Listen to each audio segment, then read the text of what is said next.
सौम्या साहिल की जॉब को लेकर बहुत खुश थी। आखिर उसका इंतजार जो खत्म होने वाला था। साहिल के घर वाले भी अब इस तैयारी में थे कि जल्दी से शादी का मुहूर्त निकलवाया जाए। वहीं वैशाली भी अपने घर वालों से बात करने के लिए मौका तलाश रही थी। एक शाम जब उसकी माँ और उसके पापा दोनों घर में थे, वो अपने पापा को अच्छे मूड में देखते हुए बोली, पापा, आपसे कुछ बात करनी थी। वैशाली के मम्मा पापा दोनों ही वैशाली के साथ काफी फ्रेंडली थे, इसलिए वैशाली को कोई भी बात करने से पहले ज्यादा सोचना नहीं पड़ता था। वैशाली के पूछने के अंदाज से उसके मम्मा पापा को लगा कि आज वैशाली इतना झिझकते हुए क्यों पूछ रही है। तो उसके पापा ने कहा, अरे वैशाली बेटा, इस तरह क्यों बोल रही हो? तुम तो बेझिझक होकर हमसे कह सकते हो जो भी कहना चाहो। वैशाली की माँ ने भी कहा, हाँ बेटा बोलो ना, हम लोगों से बात करने में इतना क्या सोचना। वैशाली को थोड़ी हिम्मत मिली तो वो आगे बोली, वो आप लोग विनय से मिल चुके हो ना? हम लोग जब महेश्वर गए थे तब जो साहिल का फ्रेंड हमारे साथ गया था। वैशाली के पापा याद करते हुए बोले, हाँ हाँ हाँ याद आया, काफी अच्छा लड़का है और हंसमुख भी लगा। तो क्या हुआ उसे? उसकी भी साहिल के साथ ही जॉब लग गई है क्या? वैशाली बोली, अरे नहीं नहीं, वो तो इंजीनियरिंग कर रहा था, तो उसकी एक प्राइवेट कंपनी में जॉब लग गई है। ये सुनकर वैशाली के पापा बोले, अच्छा अच्छा, चलो ये तो बहुत अच्छा हुआ। अगर बच्चे समय से अपने पैरों पर खड़े हो जाएं तो बहुत अच्छा लगता है, लेकिन बस ये गवर्नमेंट जॉब होती तो ज्यादा अच्छा रहता। कोई बात नहीं, प्राइवेट जॉब में पैकेज अच्छा देती है। वैशाली के पापा अपनी आदत के अनुसार अपनी ही बातें शुरू करने लगे थे और वैशाली ये समझ नहीं पा रही थी कि वो अपनी बात कैसे कहे। अपने पापा को बीच में ही रोकते हुए वैशाली बोली, पापा, वो मैं चाहती हूँ कि विनय से आप लोग एक बार दोबारा मिल लो। मैं उसको घर पर लाना चाहती हूँ, तो आप बता दीजिए कि आप लोग कब मिलेंगे। आप लोगों से मिलकर ही वो अपने घर भोपाल वापस जाएगा और वहां से आने के बाद ही ज्वाइनिंग लेगा। वैशाली ने एक सांस में अपनी पूरी बात खत्म कर दी और नीचे सिर किए खड़ी रही। वैशाली की माँ और पापा को हैरानी वैशाली की माँ और पापा हैरानी से वैशाली को देख रहे थे। उन दोनों को ही समझ नहीं आया कि कैसे रिएक्ट किया जाए, क्योंकि ऐसा कुछ भी अंदाजा उन दोनों को कभी हुआ ही नहीं था। विनय से मिलकर भी उन लोगों को ऐसा नहीं लगा कि विनय और वैशाली में कुछ अलग तरह का कांटेक्ट है। वैशाली की माँ तो चुप रही। उसके पापा सोचते हुए बोले, देखो बेटा, विनय अच्छा लड़का है, इसमें कोई शक नहीं है, पर तू उसे हम दोनों से जो सोचकर मिलवा रही है, उसका फैसला क्या एक मुलाकात से हो जाएगा? और रही बात जॉब लगने की, तो वो तो एक दिन देरी भी लगेगी। तुझे क्या लगता है, जैसे सौम्या के पेरेंट्स ने फर्स्ट ईयर में ही उसकी शादी पक्की कर दी, हम लोग तेरी भी शादी कर देंगे क्या? अभी तेरी उम्र ही क्या है? वैशाली अपने पापा की बात सुनकर उनकी बात खत्म होने का इंतजार किए बिना ही बीच में बोल पड़ी, अरे पापा, मैं शादी की नहीं कह रही हूँ, बस मैं आपको बता रही हूँ कि मैं विनय को पसंद करती हूँ और वो भी मुझे पसंद करता है। आप अगर एक बार उससे मिल लोगे तो हम दोनों को पता चल जाएगा कि हम दोनों की पसंद को आपकी रजामंदी मिली है या नहीं। मैं नहीं चाहती हूँ कि आपसे कोई भी बात छुपा कर रखूं, और रही शादी की बात, तो मैं खुद इतनी जल्दी शादी नहीं करना चाहती हूँ।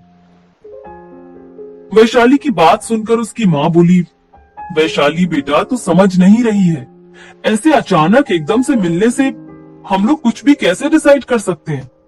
अभी हम लोग मिलकर मना कर देंगे तो तुम दोनों को बुरा लगेगा, और हाँ करने का मतलब होगा कि हम दोनों ने बहुत जल्दबाजी कर दी फैसला करने में। शादी ब्याह के फैसले इतनी जल्दी नहीं लिए जाते हैं।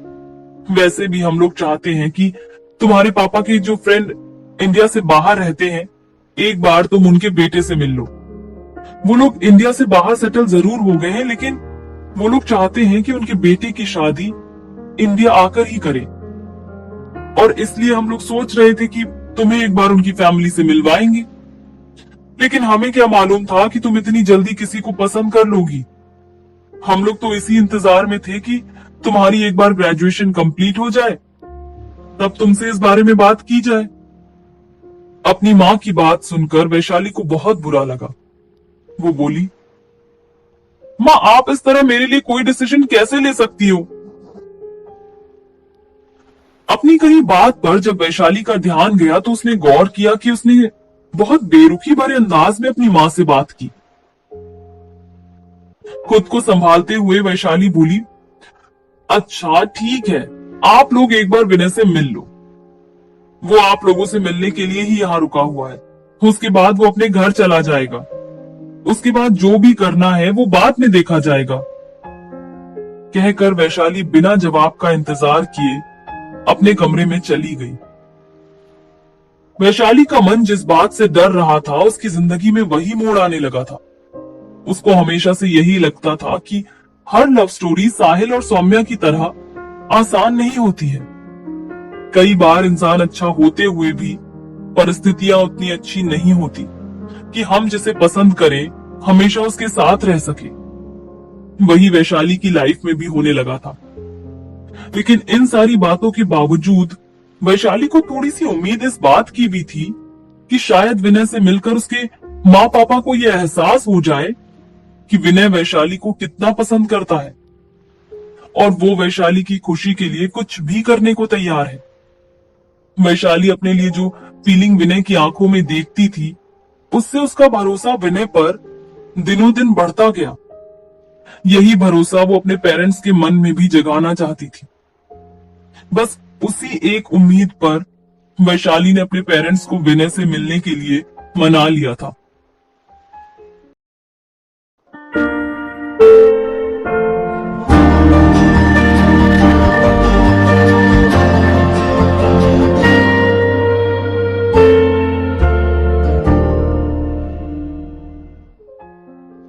जब वैशाली ने विनय को बताया कि उसने अपने पेरेंट्स से विनय के बारे में बात कर ली है तो विनय को जानकर बहुत अच्छा लगा। अब वो भी इंतजार करने लगा कि जल्दी से जल्दी संडे आए और जल्दी से वो वैशाली के घर जाए। विनय इस मुलाकात को लेकर बहुत एक्साइटेड था।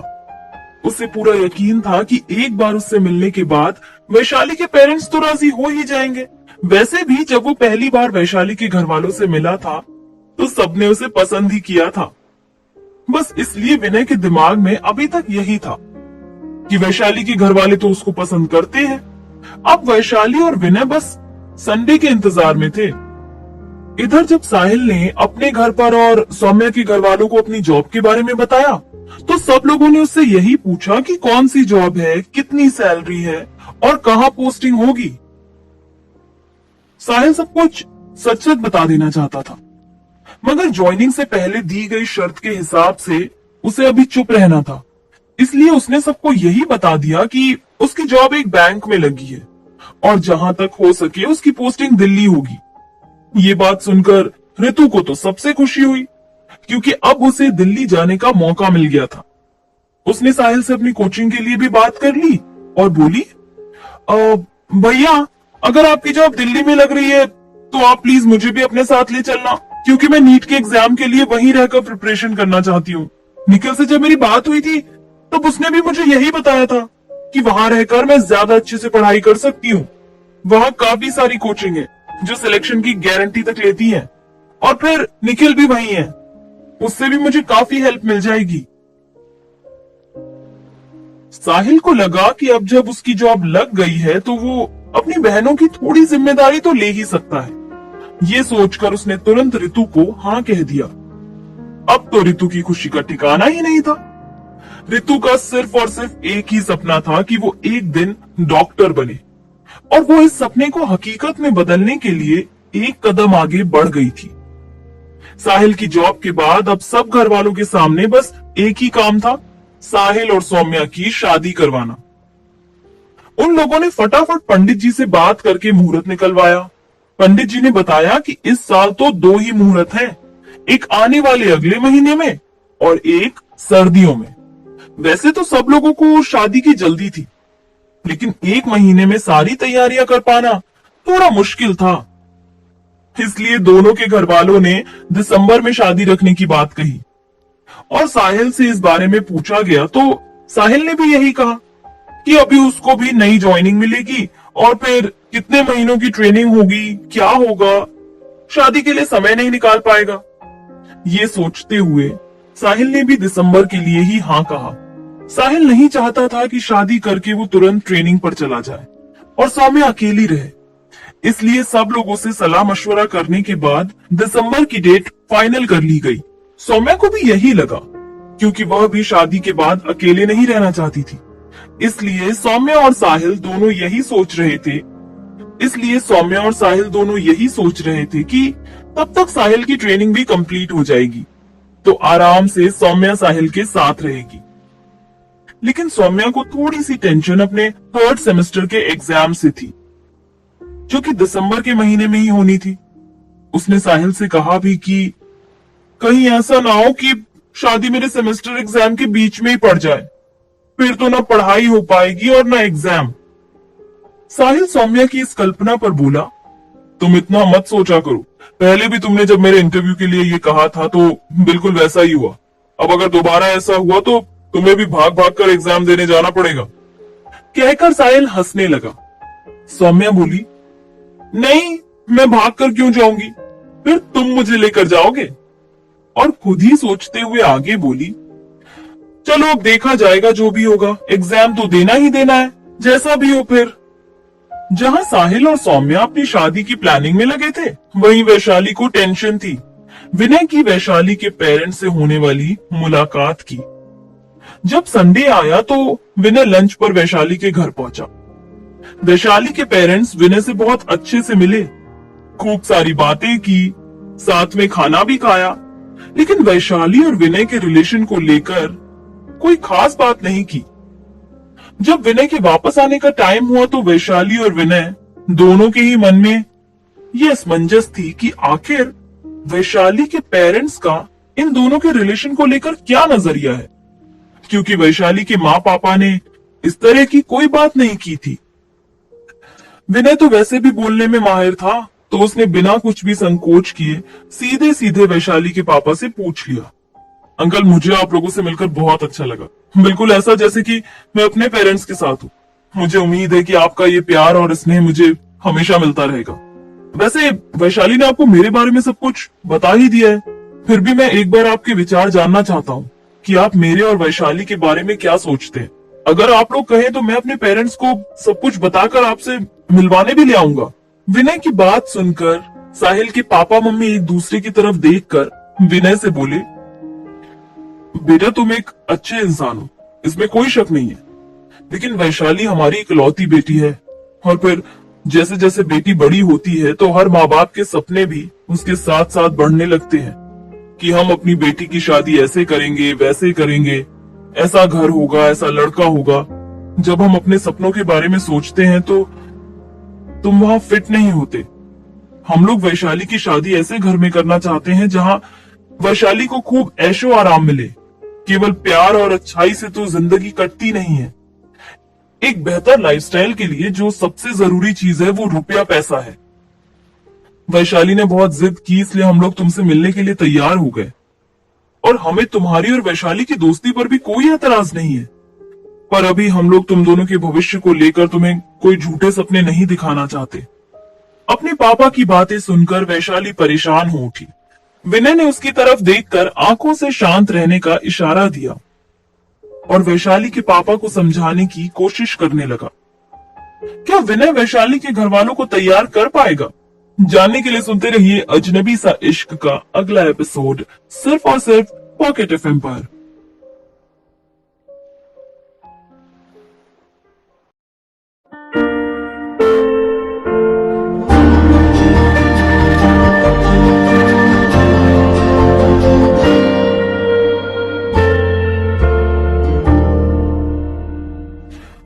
वैशाली के पापा की बात सुनकर विनय बोला,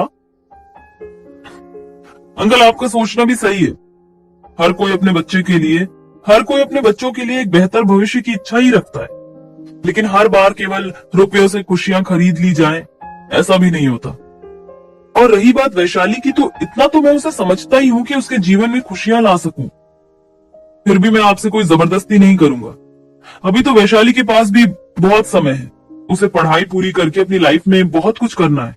अगर उस समय तक आपको ये लगे कि मैं थोड़ा बहुत आपकी उम्मीदों को पूरा करने के लायक बन पाया हूँ, तो आप मुझे जरूर बता दीजिएगा। कहते कहते विनय थोड़ा इमोशनल हो गया और वैशाली को बाय बोलकर तुरंत ही वहां से चला गया। विनय को इस जवाब की बिल्कुल उम्मीद नहीं थी। वैशाली को भी अपने पापा पर अब बहुत गुस्सा आ रहा था। वैशाली इस समय विनय के अलावा कुछ सोच ही नहीं पा रही थी। उसको अपने पापा का निर्णय बिल्कुल गलत लग रहा था। वह तेज कदमों से अपने कमरे में चली गई।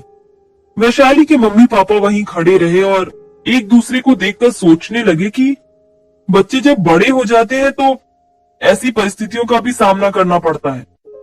उनको ये समझ नहीं आ रहा था कि अगर उन्होंने अपने बच्चों के बेहतर भविष्य के सपने देख लिए तो क्या गलत कर दिया। इतना हक तो हर माँ बाप को मिलना चाहिए कि वो अपने बच्चों की भलाई के लिए निर्णय ले सके। वैशाली के जाने के बाद उसके पापा वहीं सोफे पर बैठ गए। उनको समझ नहीं आ रहा था कि वैशाली को कैसे समझाएं। वैशाली की माँ ने उनके कंधे पर हाथ रखा और उनके पास बैठकर उनको समझाने लगी। आप परेशान मत होइए, ये तो उम्र ही ऐसी होती है। इस उम्र में बच्चों को उनके लिए गए सारे निर्णय सही लगते हैं। आपने तो जो भी कहा वो बड़े अच्छे से प्यार से समझा कर कहा और विनय से भी कितने अपनेपन के साथ मिले। फिर भी अगर वैशाली को आपकी बात समझ नहीं आती तो उसे थोड़े दिनों के लिए उसके हाल पर छोड़ दीजिए। वैसे भी अभी 2 साल तो उसकी ग्रेजुएशन कंप्लीट होने में ही लग जाएंगे। तब तक तो शादी संबंध की कोई बात करनी ही नहीं है। उसने हमें विनय से मिलने के लिए कहा, हम मिल लिए। अब जब आपके दोस्त इंडिया आएंगे तो वो भी मिलना ही पड़ेगा उसे। बाद में उसकी किस्मत में जो लिखा होगा वही होगा। वैशाली की माँ के समझाने पर वैशाली के पापा को भी यही लगा कि अभी से इन सब बातों की टेंशन लेना इससे अच्छा है कि वैशाली को उसके हाल पर छोड़ दिया जाए। हो सकता है समय के साथ साथ वह खुद ही समझ जाए। और फिर आजकल के लड़के लड़कियों का भी क्या पता प्यार मोहब्बत कितने दिन चलेगी। ये सब बातें सोचकर वैशाली के पापा थोड़ा नॉर्मल हो गए। लेकिन वैशाली बहुत गुस्से में थी और बहुत दुखी भी। उसे अपने विनय पर दया आ रही थी। भले ही उसके पापा ने बहुत प्यार से समझाकर सारी बातें कही, फिर भी वैशाली को लग रहा था उसके पापा ने विनय की इंसल्ट की है और इनडायरेक्टली उसको यही बोला है कि तुम मेरी बेटी के लायक नहीं हो।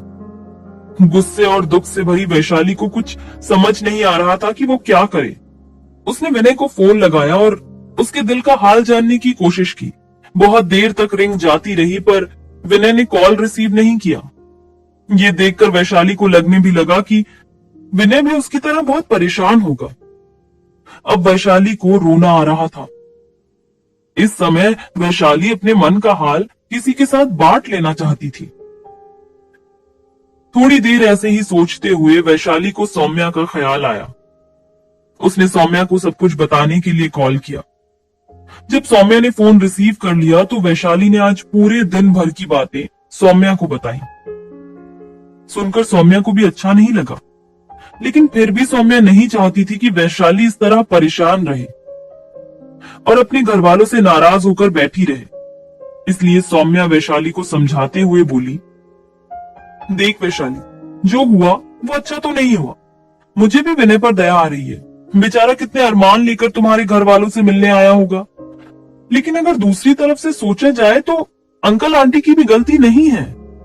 जब उनके पास विनय से बेहतर ऑप्शन होगा तो ये तो जाहिर सी बात है कि वो उसे ही चुनेंगे। मगर जोड़ी किसके साथ बनेगी ये तो केवल भगवान ही जानता है। मुझे आज भी याद है साहिल ने मुझे कहा था कि भगवान इस धरती पर हर किसी को जोड़ी में भेजता है। अगर भगवान ने तेरे साथ विनय का नाम लिखकर तुझे भेजा है तो फिर दुनिया की कोई ताकत तुझे रोक नहीं पाएगी और फिर तुझे अभी इतना परेशान होने की जरूरत नहीं है। इन सब चीजों को छोड़कर तू अपनी पढ़ाई पर ध्यान दे और जितना हो सके विनय के प्यार को महसूस कर। वो तुझे बहुत प्यार करता है। आने वाले समय में तुम दोनों साथ रहोगे या नहीं ये तो नहीं पता, तो कम से कम तुम्हारे पास उसकी यादें तो होंगी। आगे तेरी शादी विनय से होती है या नहीं, ये तो आने वाला समय ही बताएगा। लेकिन अभी जो भी समय तेरे हाथ में है, उसे इस तरह परेशान होकर मत गवा। तुझे विनय पर और अपने प्यार पर भरोसा है ना, तो बस इसी भरोसे के दम पर ये मान के चल कि विनय तुझसे दूर कहीं नहीं जाएगा। रही अंकल आंटी की बात, तो मैं उन्हें समझाऊंगी, तो परेशान मत हो। सौम्या वैशाली को समझाती रही। वैशाली सारी बातें चुपचाप सुनती रही। कुछ बातें उसको सही भी लगी और कुछ गलत भी।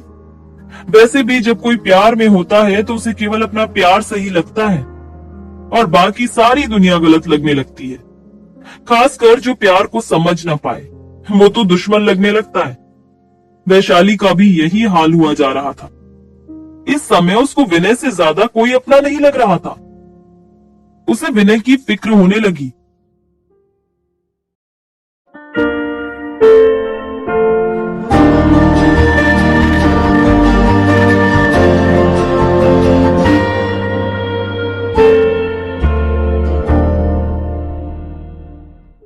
सौम्या की बातें सुनकर और बहुत कुछ सोचने समझने के बाद वैशाली अपनी पढ़ाई पर ध्यान लगाने लगी। लेकिन घर वालों के मना करने के बावजूद वो विनय को अभी भी उसी नजरिए से देखती थी जैसे कि पहले देखती थी। अब भी विनय के साथ वो अपने फ्यूचर के सपने देखती। उसके पेरेंट्स के मना करने के बाद भी विनय के लिए उसका प्यार और बढ़ ही गया था। वैशाली ने सोच लिया था कि वो इस बारे में कोई टेंशन लिए बिना सिर्फ और सिर्फ अपने और विनय के करियर पर फोकस करेगी। उसने विनय से जब बात की तो विनय ने भी उसको यही समझाया कि अभी दोनों के पास बहुत समय है। जब तक वैशाली की ग्रेजुएशन कंप्लीट नहीं हो जाती, वैशाली के घर वाले उसकी शादी की बात नहीं करेंगे। और रही विनय की बात, तो भले ही उसकी जॉब लग गई हो, लेकिन उसके ऊपर शादी का कोई प्रेशर नहीं था। इसलिए दोनों ही सारी चिंताएं छोड़कर फिलहाल तो एक दूसरे की कंपनी को एंजॉय करने लगे। वैशाली आए दिन विनय से मिलती रहती थी। विनय ने अपनी नई जॉब भी ज्वाइन कर ली थी, तो जब भी वो अपने ऑफिस से फ्री होकर आता, वैशाली से रोज बात किया करता था। अपनी नई जॉब के एक्सपीरियंस शेयर करता और अपने पूरे दिन का हाल सुनाता। वैशाली को अब रोज रात को विनय के कॉल का इंतजार रहता था, क्योंकि दिन में तो वो भी अपने कॉलेज और पढ़ाई में बिजी रहती थी। यहाँ वैशाली और विनय की लव स्टोरी इसी तरह आगे बढ़ रही थी और उधर सौम्या के घर वाले साहिल की जॉब की खुशियां अब तक मना रहे थे। साहिल ने अपने घर पर सबको यही बताया था कि उसका सिलेक्शन बैंक में हुआ है। जब उसकी ज्वाइनिंग डेट आई तब वह दिल्ली चला गया। साहिल के जाने के बाद सौम्या ये सोचकर तो खुश थी कि चलो फाइनली साहिल सेट हो गया है, लेकिन उन लोगों का छुप छुप कर मिलना, कॉलेज के बीच बीच में भी बातें करते रहना उसको याद आने लगा था। साहिल और विनय दोनों ही अपनी नई जॉब में बिजी हो गए थे। पूरा दिन उन लोगों को फोन लगाने की फुर्सत नहीं मिलती थी। विनय की तो प्राइवेट जॉब थी जिसमें उसको बहुत काम रहता था और साहिल अपनी ट्रेनिंग में बिजी हो गया था। साहिल की ट्रेनिंग भी बहुत टफ थी। उसको फिजिकली स्ट्रांग बनाने के लिए कड़ी मेहनत करवाई जाती थी, जिससे सुबह से लेकर शाम तक साहिल बहुत बिजी रहता। और जब शाम को फ्री होता तो वो इतना थक जाता कि उसे सौम्या से बात करने का भी होश ना रहता। और ऊपर से मुश्किल ये थी कि वो ये सब सौम्या को बता भी नहीं सकता था, क्योंकि उसने तो किसी को बताया ही नहीं था कि वो एक रॉ एजेंट बनने वाला है। साहिल और विनय दोनों ही अपनी अपनी जॉब में बिजी हो गए, तो वैशाली और सौम्या ने भी अपना मन पढ़ाई में लगाना शुरू कर दिया। साहिल को दिल्ली पहुंचे पूरा 1 महीना बीत गया था, लेकिन उसने ऋतु से अपने कहे अनुसार एक बार भी दिल्ली आने के लिए नहीं कहा। जब ऋतु उसको फोन करके कहती भी थी कि भैया आप मुझे कब लेकर जाओगे, मुझे कोचिंग ज्वाइन करनी है, और ऐसे समय निकला जा रहा है, तो साहिल किसी न किसी बहाने से टाल देता था, क्योंकि वो नहीं चाहता था कि ऋतु को साहिल की जॉब की असलियत पता चले। और वो खुद तो ट्रेनिंग कैंपस में रहता था, जहां किसी का आना अलाउड नहीं था। फिर वो ऋतु को अपने साथ कैसे ला सकता था? लेकिन 1 महीना पूरा होने के बाद ऋतु को साहिल के ऊपर बहुत गुस्सा आने लगा। ऋतु को लग रहा था कि जॉब लगने के बाद भैया अपनी जिम्मेदारियों को भूल रहे हैं। वो सोचती कि अभी ये हाल है तो शादी के बाद तो भैया जाने क्या करेंगे। साहिल को भी ऋतु की फिक्र थी, लेकिन उसे कोई रास्ता नहीं सूझ रहा था। बहुत सोचने समझने के बाद साहिल ने निखिल से कांटेक्ट किया और नीट की कोचिंग की इंफॉर्मेशन ली। निखिल से बात करने के बाद साहिल को पता चला कि साहिल का ट्रेनिंग सेंटर ऋतु की कोचिंग से काफी दूर है। ये जानने के बाद साहिल को लगा कि अब वह ऋतु को बुला सकता है और ऋतु से दूर भी रह सकता है। ये सोचकर साहिल ने ऋतु को कॉल किया और बोला, हाँ ऋतु, मैंने तेरी कोचिंग का पता कर लिया। एक्चुअली मुझे यहाँ इतना टाइम इसीलिए लग गया क्योंकि मैं तेरी कोचिंग के बारे में पूरी जानकारी ले रहा था, लेकिन मेरा बैंक जिस एरिया में है वहां से तेरा कोचिंग सेंटर बहुत दूर है। तेरा आधा दिन तो आने जाने में ही निकल जाएगा, इसलिए मैं सोच रहा था क्यों ना तू कोचिंग के पास ही किसी हॉस्टल में रहने लगे। इससे तेरा आने जाने का समय भी बचेगा और पढ़ने के लिए ज्यादा टाइम भी मिल जाएगा। ऋतु को साहिल का आइडिया अच्छा तो लगा, लेकिन उसे लग रहा था कि उसके पापा मम्मी शायद उसे अकेले हॉस्टल में रहने के लिए परमिशन नहीं देंगे। इसलिए वो सोचते हुए साहिल से बोली, हाँ भैया, आपका आइडिया तो सही है। कई सारे लड़के लड़कियां यही करते हैं, या तो कोचिंग के पास किसी हॉस्टल में रहने लगते हैं या वहीं आसपास कोई कमरा किराए पर ले लेते हैं। लेकिन मैं अकेले कैसे रहूंगी, और फिर मम्मी पापा भी परमिशन नहीं देंगे मुझे अकेले रहने की। ऋतु की चिंता देखकर साहिल बोला, अरे मैं हूं ना, मैं मम्मी पापा से बात कर लूंगा। और फिर अब तो पूरा 1 साल भी नहीं बचा, 10 महीने की तो बात है। और रही बात तेरे अकेले रहने की, तो मैं भी तो इसी शहर में रहूंगा। मैं हर वीकेंड तेरे पास मिलने आ जाया करूंगा। साहिल की बात सुनकर ऋतु को थोड़ी तसल्ली मिली, लेकिन ऋतु को अभी भी यकीन नहीं था कि वो अपने एंट्रेंस एग्जाम की तैयारी के लिए दिल्ली जा पाएगी। उसे बार बार यही लग रहा था कि उसके मम्मी पापा मना ना कर दे। पहले तो साहिल ने इतना टाइम लगा लिया, और अब जबकि साहिल ने सब कुछ पता करके ऋतु को बताया, तो ऋतु की उलझन और बढ़ गई कि वो दिल्ली जा भी पाएगी या नहीं। क्या साहिल अपने मम्मी पापा को ऋतु के हॉस्टल में रहने के लिए परमिशन दिलवा पाएगा? जानने के लिए सुनते रहिए पॉकेट एफएम पर अजनबी सा इश्क।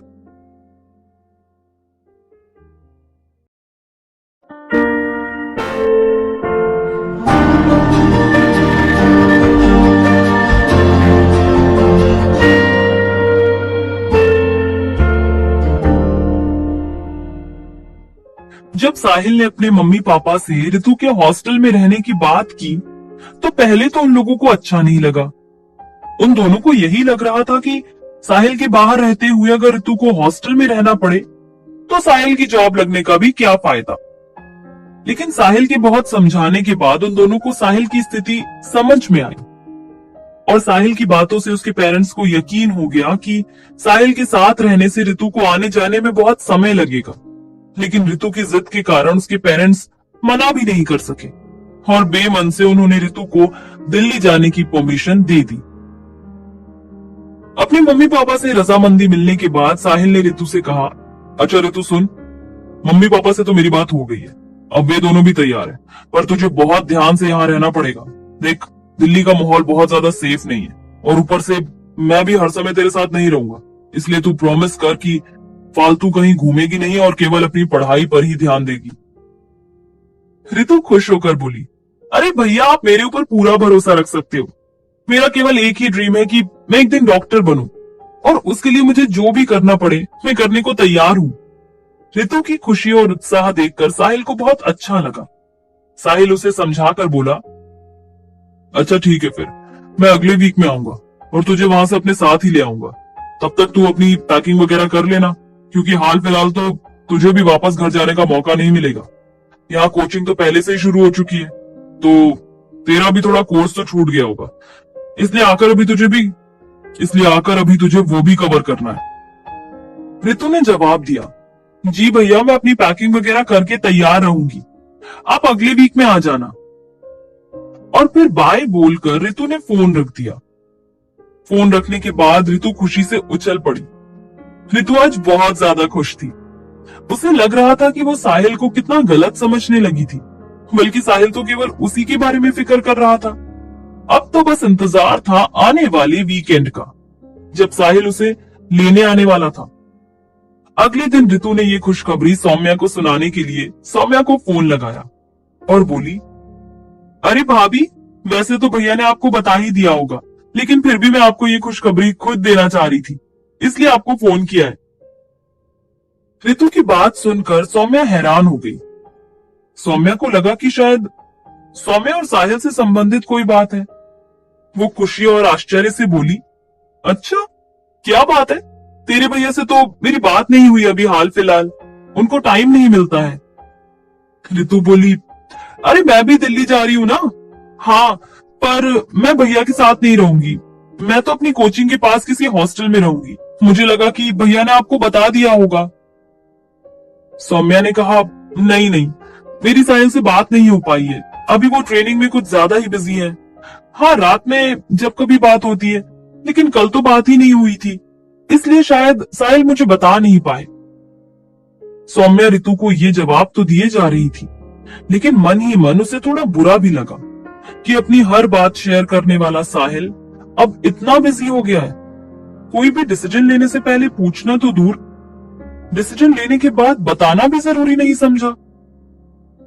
सौम्या को लग रहा था कि शायद साहिल को ये लगता होगा कि सौम्या अभी उनकी फैमिली की मेंबर नहीं बनी है, इसलिए रितु के दिल्ली जाने से सौम्या को कोई फर्क पड़ने वाला नहीं है।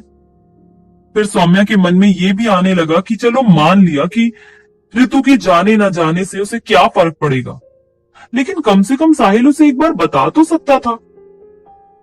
ऐसी बातों में उलझी सौम्या रितु की बातों को ध्यान से सुनती रही और बस हाँ हूं में जवाब देती रही। जब रितु की बातें खत्म हो गई तो सौम्या ने कहा, अच्छी बात है, तुम्हारी न्यू जर्नी और तुम्हारी तैयारी के लिए ऑल द बेस्ट।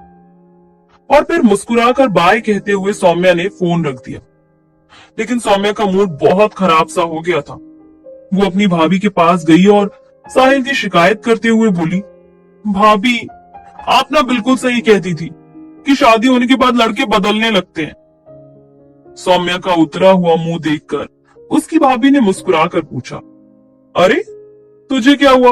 तेरी कौन सी शादी हो गई है जो इस तरह की बातें कर रही है? सौम्या नाराजगी जताते हुए बोली, अरे यही तो सबसे ज्यादा गुस्से वाली बात है कि शादी अभी हुई नहीं और देखो साहिल अभी से बदलने लगा। सौम्या की भाभी ने फिर थोड़ा जोर देकर पूछा, अब बताएगी भी हुआ क्या है? पहेलियां बुझाई जा रही है। अपनी भाभी की बात सुनकर सौम्या ने उनको सारी बात बता दी। पूरी बात सुनने के बाद सौम्या की भाभी हंसने लगी और बोली, तू भी बिल्कुल बच्ची बन गई है। अरे अभी वो नई जॉब में है और वो भी ट्रेनिंग में, बेचारी को टाइम ही कहाँ मिलता होगा, और तू भी कहाँ उसके पीछे अपना मूड खराब कर रही है। तेरे भी तो एग्जाम आने वाले हैं, पढ़ाई की तरफ ध्यान दे ले। अभी साहिल को थोड़ा समय चाहिए, अभी वो नई जगह पर नए माहौल में है, और फिर ट्रेनिंग में तो कितना प्रेशर रहता होगा हर चीज का। इतना तो मुझे पता है कि जितनी याद तुझे आती है उससे कहीं ज्यादा याद उसको आती होगी तेरी। और फिर ऐसा तो नहीं है कि वो तुझे कॉल नहीं करता। हाँ, पहले की तरह हर समय बात करने को तैयार नहीं बैठा रहता है, जब फ्री होता है तब तो बात करता ही है। अपनी भाभी की बात सुनकर भी सौम्या का गुस्सा कम नहीं हुआ। वो बोली, अरे बात वो नहीं है, बात ये है कि मुझे एक बार भी ये नहीं बताया कि अब रितु भी दिल्ली जा रही है या वो उसको लेने आने वाला है। सौम्या की बात पर भाभी ने समझाते हुए कहा, अरे तो ये तो अच्छी बात है। साहिल को ये लगता होगा ना कि थोड़ी देर बात करो, उसमें भी घर वालों की बातें करने लगो। अपने बारे में बात करो, थोड़ी बहुत प्यार भरी बातें करो। अगर हर बात तुझे बताने बैठेगा तो तुम दोनों अपनी बातें कब कर पाओगे? ये सुनकर सौम्या सोचने लगी, भाभी भी बढ़िया है, इनको भी साहिल ही सही लग रहा है और मैं गलत। सौम्या को इस तरह चुपचाप सोच में डूबा हुआ देखकर सौम्या की भाभी पूनम ने आगे पूछा, अब क्या हुआ तुझे? अभी भी यही लग रहा है क्या कि मैं तुझे समझाने के लिए ये सब बातें कर रही हूँ? लेकिन सच कह रही हूँ, तू अभी थोड़ा समय दे साहिल को, और फिर ये मत सोचा कर कि ये बात नहीं बताई, वो बात नहीं बताई। हाँ, अगर तुझसे या उससे रिलेटेड कोई बात अगर वो ना बताए तब उसकी गलती बनती है। और वैसे भी अगर वो तुझे बता भी देता कि रितु दिल्ली जाने वाली है तुझे क्या फर्क पड़ जाता। सौम्या को भी अब अपनी भाभी की बातें सही लगने लगती हैं। आगे का एपिसोड सुनने के लिए सुनते रहिए पॉकेट एफएम।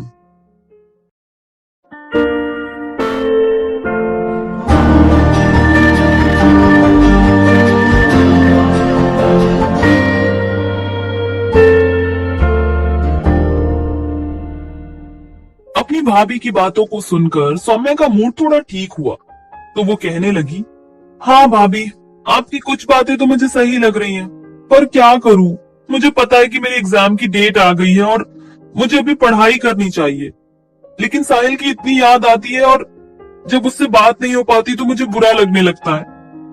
बस इसीलिए कभी कभी मूड खराब हो जाता है। इस पर पूनम ने हंसकर कहा, यही तो असली प्यार की निशानी है, जरा सी दूरी आई नहीं कि देखो तुम्हारा दिल कितना परेशान हो उठा। पर इस समय तुम्हें साहिल से अपना ध्यान हटाकर अपनी पढ़ाई पर लगाना चाहिए, क्योंकि जितना जरूरी साहिल का आगे बढ़ना है उतना ही जरूरी तेरा अभी अपनी पढ़ाई पर ध्यान देना है।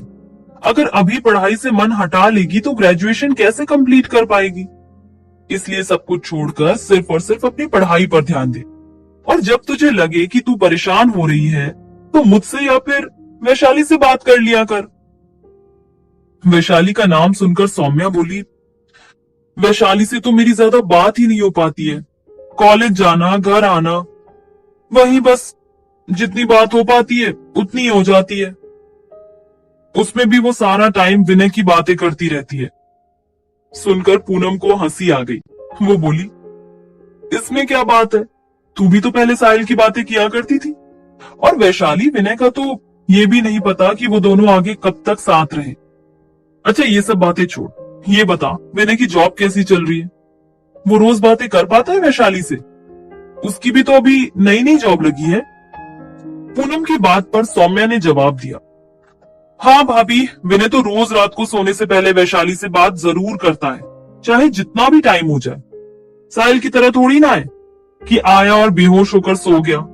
मैं कभी कभी सोचती हूँ कि कहाँ तो वैशाली और विनय एक दूसरे की शक्ल देखना भी पसंद नहीं करते थे, और अब देखो एक दूसरे से दूर रहने की बात पर दोनों कैसे बेचैन हो जाते हैं। लेकिन उन दोनों को देखकर अच्छा भी लगता है। प्यार ऐसे ही तो बढ़ता है धीरे धीरे। सौम्या की बात पर पूनम हंसकर बोली, हाँ सही कह रही हो, प्यार ऐसे ही बढ़ता है धीरे धीरे, बिल्कुल मेरी बेबी बम की तरह। ये सुनकर सौम्या खिलखिलाकर हंस पड़ी और बोली, क्या भाभी आप भी ना कहीं की बात कहीं लाके जोड़ देती हो।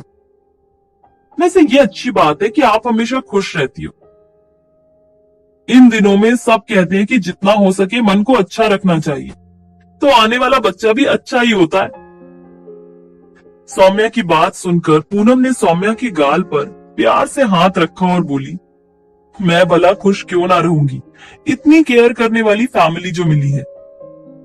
अपनी भाभी की बात सुनकर सौम्या के चेहरे पर मुस्कुराहट आ गई और उस मुस्कुराहट के साथ वो बोली, अच्छा चलो ठीक है, अब मैं भी परेशान नहीं हुआ करूंगी। वैसे भी इस बार के एग्जाम हो जाए तो फिर तो अगला सेमेस्टर शादी के बीच में पड़ेगा, तब इतनी अच्छी तरह से पढ़ाई कहाँ हो पाएगी। पूनम ने हैरानी से पूछा, शादी के बीच में पड़ेगा मतलब क्या अभी डेट भी आ गई है? पूनम की बात का जवाब देते हुए सौम्या बोली, डेट नहीं आई है, लेकिन दिसंबर लास्ट में ही तो होते हैं एग्जाम।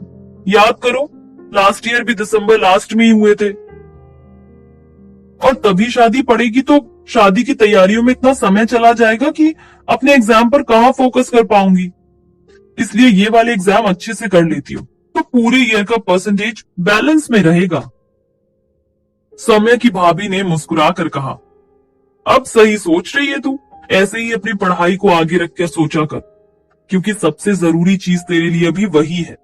और फिर जितना समय तू अपने आप को अभी दे सकती है उतना शादी के बाद थोड़े ना दे पाएगी, फिर तेरी अलग जिम्मेदारियां होंगी। सौम्या भी सहमति जताते हुए बोली, हाँ भाभी आप सही कह रही हो, अच्छा चलो फिर मैं पढ़ाई करने जाती हूँ, वैसे भी अब एग्जाम शुरू होने वाले हैं। इतना कहकर सौम्या अपने कमरे में चली गई और पढ़ाई करने बैठ गई। साहिल और विनय जहां अपनी ट्रेनिंग में बिजी थे, वहीं सौम्या और वैशाली अपनी अपनी पढ़ाई में बिजी हो गई। जब वीकेंड आया तो साहिल रितु को लेने ग्वालियर पहुंच गया। ज्यादा समय उसको मिला नहीं था, इसलिए वो एक रात भी ना रुका। बस सुबह पहुंचा और 1-2 घंटे रुकने के बाद रितु को अपने साथ चलने के लिए बोला। रितु तो पहले ही सारी तैयारियां कर चुकी थी और साहिल के इंतजार में ही थी, इसलिए वो फटाफट चलने को तैयार हो गई। साहिल ने ऋचा के सामने ही रितु को समझाते हुए कहा, देख रितु, मैं तुझे दिल्ली ले तो जा रहा हूं और वहां भी पूरी अपनी जिम्मेदारी पर, लेकिन तुझे एक बात का प्रॉमिस करना पड़ेगा कि तू सिर्फ और सिर्फ अपनी पढ़ाई पर ध्यान देगी, ना किसी से ज्यादा दोस्ती करेगी, ना ही।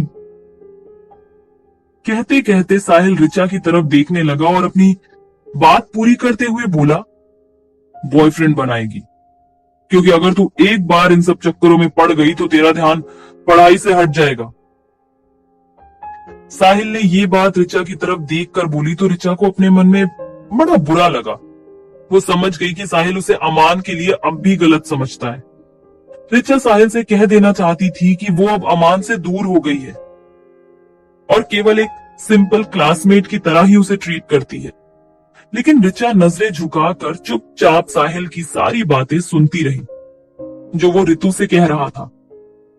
साहिल की बात पर रितु ने भी जवाब देते हुए कहा, अरे भैया, आप उसकी चिंता बिल्कुल भी मत करो, मैं वहां अपने सपने पूरे करने जा रही हूँ, तो इन सब चक्कर में तो नहीं पड़ूंगी। और फिर भी आपसे कह देती हूँ कि अगर आपको मेरी तरफ से कभी भी कोई बात सुनने को मिले तो उसी दिन मुझे वापस यहाँ छोड़ देना। वैसे भी मेरे लिए डॉक्टर बनने से ज्यादा जरूरी तो कुछ भी नहीं है, और फिर यही बड़ी बात है कि मुझे अपने सपने को पूरा करने का मौका मिल रहा है।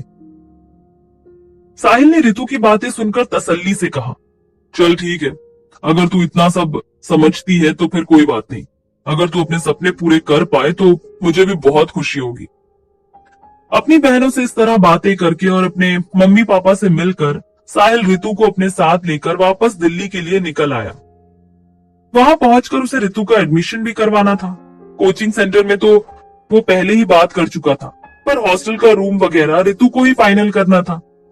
इसलिए साहिल इस कोशिश में था कि समय रहते पहुंच जाए तो आज ही सारे काम निपटा लेगा, क्योंकि फिर उसकी सीक्रेट ट्रेनिंग में से उसे समय कहाँ मिल पाता है। लेकिन साहिल के मन में ये चिंता भी थी कि कहीं रितु को पता न चल जाए कि साहिल करता क्या है।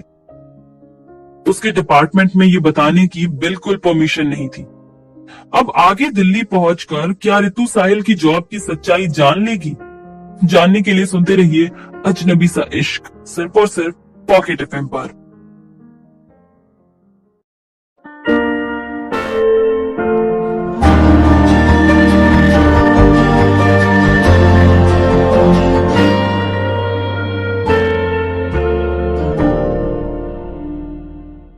रितु के साथ दिल्ली पहुंचकर साहिल ने सबसे पहले रितु का एडमिशन उसकी कोचिंग में करवाया और उसके बाद निखिल के बताए अनुसार पास ही एक हॉस्टल में रितु के रहने की व्यवस्था कर दी।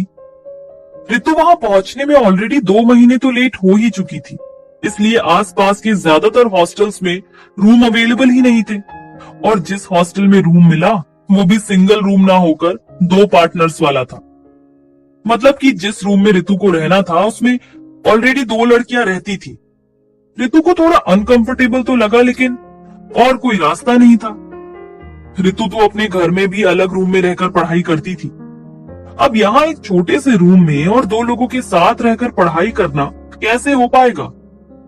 ये सोचकर रितु थोड़ा परेशान सी हो गई, मगर नई जगह होने के कारण वो अकेली बाहर रूम लेकर भी नहीं रह सकती और साहिल उसे अपने साथ ले जा सकता नहीं था।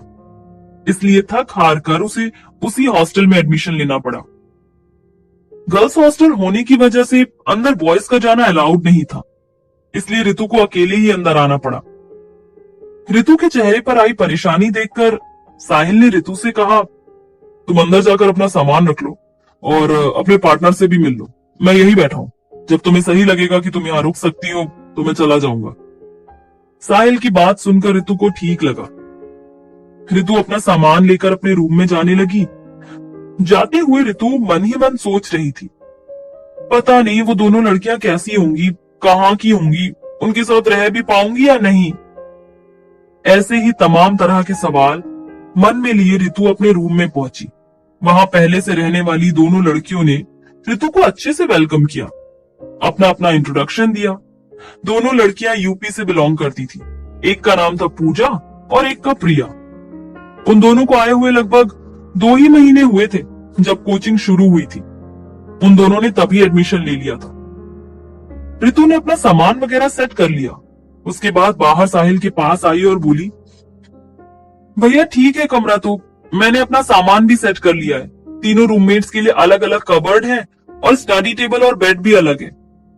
बाकी दोनों रूममेट्स तो पिछले 2 महीने से यहाँ रह रही हैं। जो कबर्ड और बेड खाली था वो मैंने ले लिया। साहिल ने आगे जानकारी लेते हुए पूछा, अच्छा कैसी है तेरी रूममेट्स, बात हुई? रितु ने जवाब दिया, हाँ भैया बात हुई ना, दोनों ने अपने आप ही आकर बात की। ठीक लगी मुझे अभी, बाकी रहने के बाद पता चलेगा। साहिल ने फिर आगे पूछा, अच्छा कहाँ की है? रितु ने कहा, यूपी की बता रही थी, एग्जैक्टली कहाँ की है वो तो नहीं पूछा मैंने। साहिल बोला, चलो कोई नहीं, तू अपना ध्यान रखना और हाँ सामान वगैरह का भी, और अपने रुपए पैसे भी संभाल कर रखना।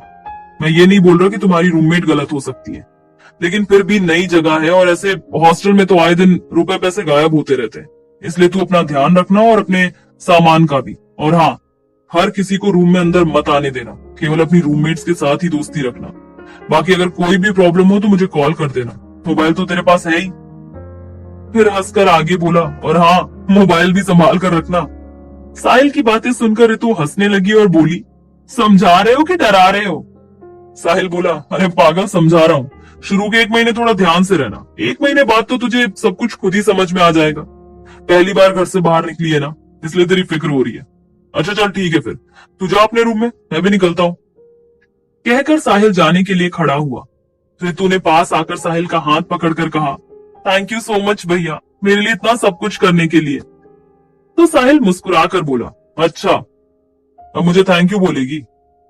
तू बस अच्छे से पढ़ाई करना, जब तू डॉक्टर बन जाएगी ना तो मैं भी प्राउड से कह पाऊंगा, ठीक है? और अपना ध्यान रखना। चल अब मैं निकलता हूँ और तू भी जा, अपनी रूममेट से बात करके पता कर कैसी है वो दोनों। कहकर साहिल चला गया। रितु देर तक उसे जाते हुए देखती रही। अब रितु को बुरा लग रहा था। जब तक वो साहिल के साथ थी तब तक उसे अपनी पढ़ाई और अपने हॉस्टल को लेकर एक्साइटमेंट हो रहा था, पर जब साहिल को जाते हुए देखा तो रितु को ऐसे लग रहा था जैसे कुछ छूट रहा हो। और अब उसे अकेले हॉस्टल में रहना था, वो भी पहली बार। रितु को अंदर से बेचैनी सी होने लगी। उसकी आंखें भर आई। जब तक साहिल उसे दिखता रहा वह देखती ही रही। जब साहिल चला गया तब वह उदास मन से अपने रूम में आई। आकर चुपचाप अपने बिस्तर पर बैठ गई, थोड़ा सा पानी पिया और फिर खिड़की से बाहर झांकने लगी। बाहर काफी सारे पेड़ पौधे लगे हुए थे। उन्हें देखकर रितु को अच्छा लगा। रितु का अभी किसी से बात करने का मन नहीं हो रहा था, लेकिन उसको उदास देखकर पूजा पूछने लगी, तू पहली बार घर से बाहर आई है ना? रितु पूजा की आवाज से चौंक गई। उसने पलटकर पूजा की तरफ देखा और हाँ में सिर हिला दिया।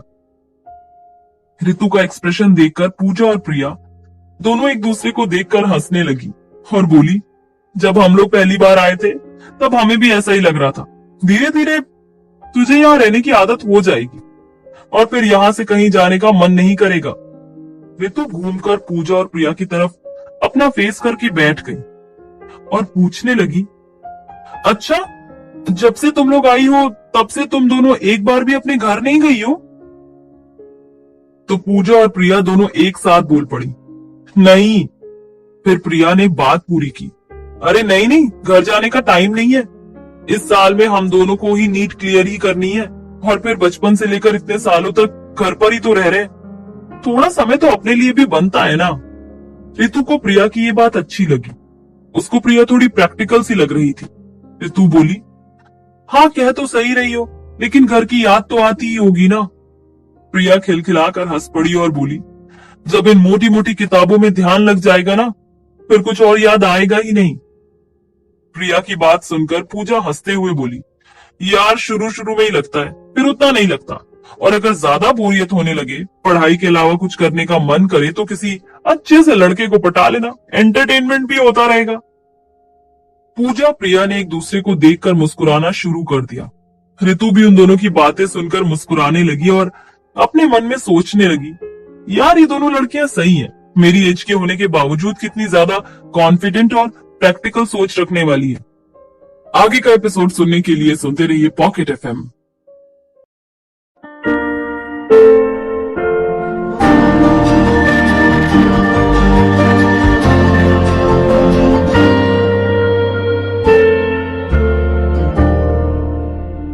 पूजा और प्रिया से बात करके ऋतु को बहुत अच्छा लगा। वो भी धीरे धीरे अपना ध्यान पढ़ाई में लगाने लगी और फिर पूजा और प्रिया के साथ ही कोचिंग जाना, वहां से वापस आना, साथ में खाना खाना, ऐसे हर समय साथ रहते रहते दोनों से ही उसकी दोस्ती जल्दी ही हो गई। कोचिंग पर ऋतु का जितना भी कोर्स छूटा हुआ था वह पूजा और प्रिया की हेल्प से उसने जल्दी ही कवर कर लिया। पूजा और प्रिया भी ऋतु की तरह अच्छी फैमिली से बिलोंग करती थी, इसलिए ऋतु को उनके साथ रहकर अच्छा लगने लगा था। वे दोनों पढ़ने में भी काफी अच्छी थी, तो ऋतु को उन दोनों के साथ पढ़ने से काफी हेल्प भी मिल जाती थी। शुरू के 2-4 दिन तो ऋतु को थोड़ा बहुत घर की याद भी आई और अकेलापन भी लगा, लेकिन पूजा और प्रिया के साथ ने ऋतु को कब वहां के माहौल में डाल दिया उसे खुद ही पता नहीं चला। साहिल रोज ऋतु से शाम को फ्री होकर बात करता था। ऋतु की बातें सुनकर साहिल को भी यकीन हो गया कि अब ऋतु अच्छे से अपनी पढ़ाई कर रही है और उसकी रूममेट्स भी उसी के जैसी हैं। तो साहिल का ध्यान भी ऋतु से थोड़ा सा हट गया और वह निश्चिंत होकर अपनी ट्रेनिंग पर ध्यान देने लगा। इधर वैशाली और सौम्या के भी एग्जाम शुरू हो चुके थे। एग्जाम में बिजी होने के कारण सौम्या साहिल से रोज बात नहीं करती थी। वैसे भी साहिल दिन भर तो बिजी ही रहता था, तो सौम्या ने अपनी तरफ से फोन लगाना बहुत ही कम कर दिया था। जब साहिल फ्री होता तब वह सौम्या को फोन करता था और एग्जाम शुरू होने के बाद सौम्या अक्सर या तो उस समय पढ़ाई में इतनी बिजी होती थी कि उसका ध्यान मोबाइल पर नहीं जाता था, या फिर सो ही जाती थी, तो उसकी बात नहीं हो पाती थी। हाँ, मैसेज के थ्रू जरूर दिन में 1-2 बार दोनों एक दूसरे का हाल पूछ लेते थे। ज्यादा लंबी बात करने के लिए तो समय ही नहीं बचा था दोनों के पास। सौम्या पहले तो बहुत उदास रहती थी ये सब देखकर, लेकिन जब सौम्या की भाभी ने उसको समझाया था, उसके बाद सौम्या ने भी अपना ध्यान वहां से हटाकर अपनी पढ़ाई पर लगा दिया था और साहिल को भी थोड़ा फ्री छोड़ दिया था, जिससे वो अच्छे से अपनी ट्रेनिंग कर सके। सौम्या को ये सब समझ में आ गया था कि साहिल अभी बहुत बिजी है और फिर ट्रेनिंग में टाइम टेबल का भी बहुत ध्यान रखना पड़ता है, इसलिए हर समय तो पॉसिबल ही नहीं कि वह सौम्या से बात कर पाए। ये सोचकर सौम्या ने अपने मन को समझा लिया था। उसे साहिल के फोन का इंतजार रहता था, लेकिन अब शिकायत नहीं होती थी कि साहिल उसे फोन नहीं करता या फिर कम बात करता है। पहले का समय अलग था। पहले तो दोनों ही इतने फ्री थे कि सारा दिन एक दूसरे के टच में रहते थे, कभी मैसेज, कभी कॉल के थ्रू, और मिलना भी जल्दी जल्दी हो जाता था। पर अब साहिल चाह कर भी पहले जैसा समय नहीं दे सकता था। कभी कभी साहिल को भी अपने मन में लगता था कितना बिजी शेड्यूल हो गया है, जॉब, ट्रेनिंग, इन सब चीजों के अलावा और कुछ मन में नहीं आ पाता है। फिर खुद ही अपने आप को समझा देता कि सिर्फ 6 महीने ही तो है ट्रेनिंग के, उसमें से भी 2 महीने तो निकलने को हैं, बाकी बचे 4, वो भी ऐसे ही निकल जाएंगे। उसके बाद जब एक बार जॉब सेट हो जाएगी तो फिर हर चीज का टाइम भी मैनेज हो जाएगा। जब भी साहिल को सौम्या की याद आती तो वह इन्हीं सब बातों से अपने आप को समझा लेता था। उधर ऋचा भी अपने एग्जाम में बिजी थी। उसने इस बार जी तोड़ मेहनत की थी, साहिल को ये यकीन दिलाने के लिए कि अब उसका ध्यान सिर्फ और सिर्फ पढ़ाई पर है। हाँ, जब वह कॉलेज में होती तो अमान से मिलती भी थी और बात भी करती थी, पर पहले की तरह फोन पर घंटों घंटों बात करना अब उसने छोड़ दिया था। ऋचा अमान से दूर भले ही होने लगी थी, पर अमान के लिए उसकी फीलिंग्स ना तो बदली थी और ना ही कम हुई थी। हाँ, उसने जाहिर करना बंद कर दिया था। अमान इस बात को अच्छी तरह समझता था कि ऋचा अपनी मर्जी से उससे दूर नहीं हो रही है, या तो अपनी फैमिली के डर के कारण या फिर उस वैलेंटाइंस डे वाले इंसिडेंट के कारण ऋचा ने ये डिसीजन लिया है। अमान ने कभी ऋचा को कभी भी किसी चीज के लिए फोर्स नहीं किया, और अब धीरे धीरे जैसे ऋचा दूर होती जा रही थी, अमान ने भी ऋचा को पूरी तरह ही छोड़ दिया था। वो अक्सर सोचता था कि अगर ऋचा को सच में अमान से प्यार है तो एक ना एक दिन उसे अमान की सच्ची फीलिंग्स का एहसास हो जाएगा, और अगर नहीं हो पाया और ऋचा दूर चली गई तब भी अमान को ये तसल्ली तो रहेगी कि हाँ, उसकी लाइफ में ऋचा जैसी कोई लड़की भी आई थी। ऋचा ने कभी भी खुलकर अपनी फीलिंग अमान को नहीं बताई थी, इसलिए अमान ऋचा को बेहद पसंद करने के बावजूद ऋचा के मन की बातों को पूरी तरह नहीं समझ सकता था। फिलहाल तो दोनों ही अपने अपने एग्जाम पर फोकस कर रहे थे। जब एग्जाम खत्म होता तो बाहर आकर दोनों अपना पेपर मैच करते और फिर एग्जाम का डिस्कशन करते। उसमें आने वाले पेपर की तैयारी का भी डिस्कशन रहता था। ऋचा की तैयारी अमान से ज्यादा अच्छी थी और उसके पेपर भी अमान से अच्छे जा रहे थे। अमान ये समझ चुका था कि अब ऋचा ने अपना पूरा ध्यान सिर्फ और सिर्फ पढ़ाई पर फोकस कर लिया है और उसे अच्छा भी लग रहा था, लेकिन कहीं ना कहीं उसे इंतजार भी था कि शायद ऋचा को पुराने दिन याद आए और वो वापस अमान के साथ उसी तरह समय बिताने को तैयार हो जाए।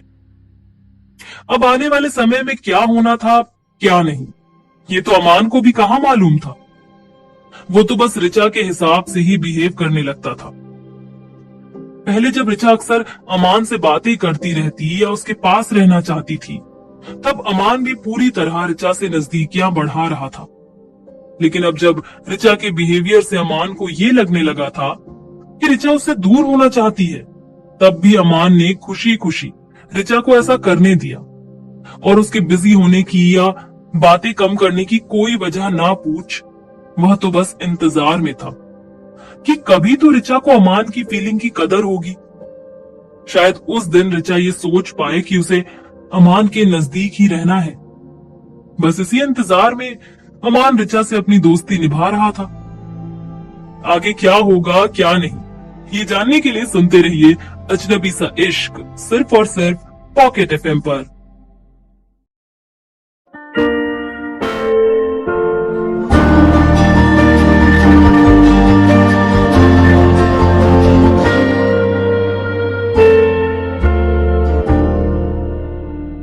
ऋतु जब से दिल्ली पहुंची थी तब से ऋचा अकेली पड़ गई थी। जब तक एग्जाम चलते रहे तब तक तो ऋचा को ज्यादा पता नहीं चला, पर एग्जाम खत्म होने के बाद उसे ऋतु की बहुत याद आने लगी। ऋतु के साथ रहते हुए वह हर छोटी बड़ी बात ऋतु से बांट लिया करती थी। कभी दोनों में झगड़ा हो जाता तो कभी दोनों बड़े प्यार से रहती, लेकिन हर समय ऋतु के साथ रहना ऋचा की आदत थी, इसलिए अब अकेले घर में रहना उसे बुरा लग रहा था। ऋतु बहुत बिजी हो चुकी थी, इसलिए अब ऋचा हर समय ऋतु को फोन भी नहीं कर पाती थी। अपने अकेलेपन के कारण ऋचा अमान को भी और ज्यादा याद करती। कई बार सोचती कि उससे ही बात कर ली जाए, लेकिन फिर उसे लगता कि अगर वह बात करेगी तो जो दूरियां उसने बढ़ाई हैं वह धीरे धीरे कम हो जाएंगी, और अगर एक बार फिर वह अमान के नजदीक आ गई तो दोबारा वापस दूर हो पाना उसके लिए बहुत ही मुश्किल होगा। सोच समझ कर ऋचा हर बार अमान का ख्याल आने पर खुद को कंट्रोल कर लेती थी। ऋचा ने अपने आप को बिजी रखने के लिए अपनी माँ के साथ घर के कामों में और ज्यादा हाथ बटाना शुरू कर दिया। अब रोज रोज नए नए व्यंजन बनाना उसको अच्छा लगने लगा। वह जब भी खाली होती या पढ़ते पढ़ते बोर हो जाती तो इंटरनेट से देखकर नई नई रेसिपी ट्राई करती थी और उसकी फोटो खींचकर ऋतु को सेंड कर देती थी। साथ में उसे चिढ़ाते हुए लिख देती, देख तेरे ना होने की खुशी में हम लोग कितना एंजॉय कर रहे हैं। उधर से ऋतु भी टेढ़े मेढ़े मुंह वाली इमोजी बनाकर रिप्लाई करती, लेकिन वह समझ जाती थी कि ऋचा खुद को बिजी रखने के लिए ये सब कर रही है। ऋचा ने भले ही अमान के बारे में ऋतु को कुछ ना बताया था, लेकिन वो कई बार सोचती थी कि अब बता दिया जाए। फिर उसे लगता कि जो स्टोरी आगे बढ़नी ही नहीं है उसके बारे में किसी को भी बताने से क्या फायदा। हाँ, लेकिन ऋतु से ऋचा अक्सर पूछती रहती थी कि बाहर अकेले रहते हुए अगर उसे कभी भी अपनी कोई बात शेयर करने के लिए किसी की जरूरत पड़े तो सबसे पहले ऋचा को ही बताए। ऋतु भले ही ऋचा से कोसों दूर थी, लेकिन ऋचा अब ऋतु के लिए एक मॉरल सपोर्ट बनी हुई थी। ऋतु को ऋचा के बारे में भले ही सब कुछ ना पता हो, लेकिन ऋतु अपनी हर बात ऋचा को बता देती थी। यहाँ तक कि अपने रूममेट के बारे में भी उसने तुरंत ऋचा को बता दिया था। जब बात हो जाती तब तो ठीक, नहीं हो पाती तो वह टेक्स्ट करके बता देती थी। अपनी रूममेट्स के साथ कई सारी फोटोज भी क्लिक करके उसने ऋचा को सेंड की थी। ऋचा जब ऋतु की इस तरह की मस्ती भरी फोटो देखती तो कभी कभी उसे अपने मन में लगता, काश मैं भी इस तरह हॉस्टल में रहने के मजे ले पाती। और जब ऋतु से वह इस तरह की बात करती तो ऋतु कहती, अरे दीदी, हॉस्टल में रहने में जितने मजे हैं उतनी ही आफत भी हैं। एक तो सारा काम खुद ही करना पड़ता है, अपने कपड़े धोना, कमरे को साफ करना, और जब कभी चाय वगैरह बनाओ तो बर्तन धोना। और सबसे बड़ी बात तो ये है कि अपने मन का खाना भी नहीं खा सकती। यहाँ मेस में जो खाना बनता है उसका स्वाद इतना बेकार होता है कि अगर वो खाना खा लो तो फिर दुनिया के किसी भी कोने का खाना खा सकते हो। हाँ, ये है कि थोड़ी फ्रीडम मिल जाती है अकेले रहने से, लेकिन उतनी ही जिम्मेदारियां भी बढ़ जाती हैं। घर पर तो देर तक सोते रहो तो कोई प्रॉब्लम नहीं होती, मगर यहाँ तो अगर जरा सा टाइम निकल जाए तो मेस बंद होने लगता है। हर चीज का बहुत ध्यान रखना पड़ता है। हाँ, ये है कि शुरू में थोड़ी प्रॉब्लम लगती है, अब आदत होने लगी है, लेकिन कभी कभी घर की और तुम्हारी बहुत याद आती है। ऋतु की बातें सुनकर ऋचा भी इमोशनल हो जाती थी। ऋचा का बहुत मन करता था कि वो जाकर ऋतु से मिले और देखे कि वो कैसे रह रही है, सब कुछ कैसे मैनेज कर रही है, लेकिन इतनी दूर जाना, वो भी अकेले, उसके लिए थोड़ा मुश्किल काम था। और फिर साहिल तो वहां था ही, इसलिए ऋचा बस अपना मन समझा कर रह जाती। ऋतु के चले जाने पर ऋचा समय से पहले समझदार होने लगी थी। पहले तो वो ऋतु के साथ थोड़ी बहुत मस्ती भी कर लेती थी, लेकिन अब बस घर के काम करना, पढ़ाई करना और खाना बनाने में नए नए एक्सपेरिमेंट करना, यही सब ऋचा का रूटीन बन गया था। हाँ, कभी कभी सौम्या से भी बात हो जाती थी उसकी, मगर ज्यादा नहीं। उसे जाने क्यों सौम्या से बात करने में इतनी सहजता नहीं लगती थी कि वह अपनी हर बात सौम्या से कह पाए। जब कोई काम की बात होती या शादी की तैयारियों को लेकर कोई डिस्कशन होता तो वह सौम्या से बात करती थी। जरूरत से ज्यादा बात तो उसने कभी की ही नहीं। इधर सौम्या और वैशाली भी अपने एग्जाम देकर फ्री हो चुकी थी। वैशाली तो विनय के साथ अभी उतनी ही बिजी रहती जितनी पहले रहती थी, लेकिन सौम्या साहिल से ज्यादा बात नहीं कर पाती थी। उसे तो बस इंतजार था कि कब साहिल की ट्रेनिंग के 6 महीने पूरे हो जाएं और साहिल पहले की तरह उसे खूब सारा समय देने लगे। सौम्या के पास अब एक नई जिम्मेदारी भी तो थी, अपनी भाभी की देखभाल करने की। जैसे जैसे उसकी भाभी के महीने बढ़ रहे थे, वैसे वैसे सौम्या उनकी और ज्यादा परवाह करने लगी थी। पढ़ाई का भी ज्यादा प्रेशर नहीं था अभी, तो सौम्या ज्यादा से ज्यादा समय अपनी भाभी के साथ ही बिताती और खूब सारी प्लानिंग करती रहती कि जब बेबी आएगा तब क्या क्या मस्ती करेगी, उसका नाम क्या रखेगी, उसके लिए कौन कौन से खिलौने लेकर आएगी।